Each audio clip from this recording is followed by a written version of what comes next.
नमस्कार मंडळी, माझ्या यूट्यूब चॅनलवर तुम्हा सर्वांचे स्वागत। आज मी तुम्हाला साबुदाणा खिचडी रेसिपी दाखवते नेदरलँड्समधून। इथे राहून साबुदाणा खिचडी बनवून खाणे याचे सुख शब्दात सांगणे खरंच अवघड आहे। मी हा बारीक साबुदाणा यूज करते, जो अगदी झटपट होतो। रात्रभर भिजवून ठेवण्याची गरज नाही। 3 ते 4 तास भिजवला तरीही छान मऊ होतो। मी साबुदाणा भिजवून ठेवला होता, तुम्ही बघू शकता छान भिजलाय। मी दाबून बघते तर मस्त मऊ झाला आहे। आता आपण पुढची रेसिपी बघूया। आपल्याला लागणार आहे 1 वाटी शेंगदाणे। बऱ्याच लोकांना असा प्रश्न पडतो की परदेशात राहून ह्या सगळ्या वस्तू मिळतात का? तर हो मिळतात, पण इंडियन स्टोअरमध्येच मिळतात।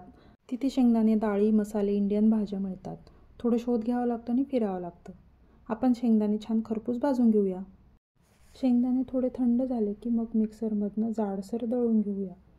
शेंगदाणे दळताना खूप बारीकही करू नका आणि खूप जाडही ठेवू नका। मी 2 मिरच्या घेतल्या आहेत, त्यांना बारीक कापून घेते आणि मग भिजवलेले साबुदाणे एका पसरट भांड्यात काढून घेते।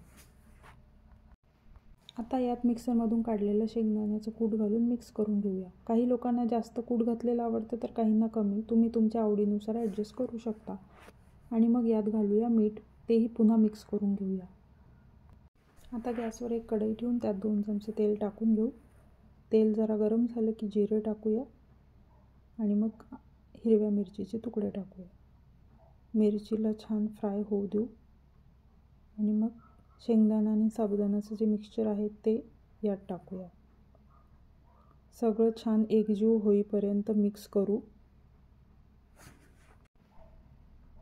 आता यावर झाकण ठेवून एक वाफ काढूया आणि मग 2 मिनिटांनी पुन्हा उघडून बघूया।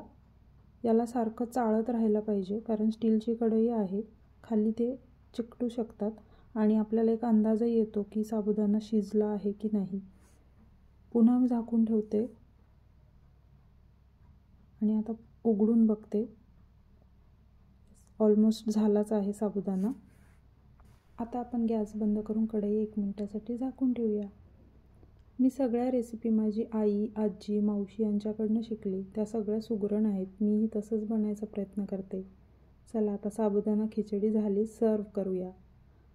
खूप छान सुगंध सुटला, मस्त झाली साबुदाणा खिचडी। तुम्हाला आजचा व्हिडिओ कसा वाटला ते कमेंट करून नक्की कळवा। अजून अशा व्हिडिओजसाठी माझ्या चॅनलला लाईक अँड सबस्क्राईब करा। तुमच्या फ्रेंड्स फॅमिलीसोबतही शेअर करा। पुन्हा भेटूया माझ्या नवीन व्हिडिओमध्ये। तोपर्यंत टाटा, बाय बाय।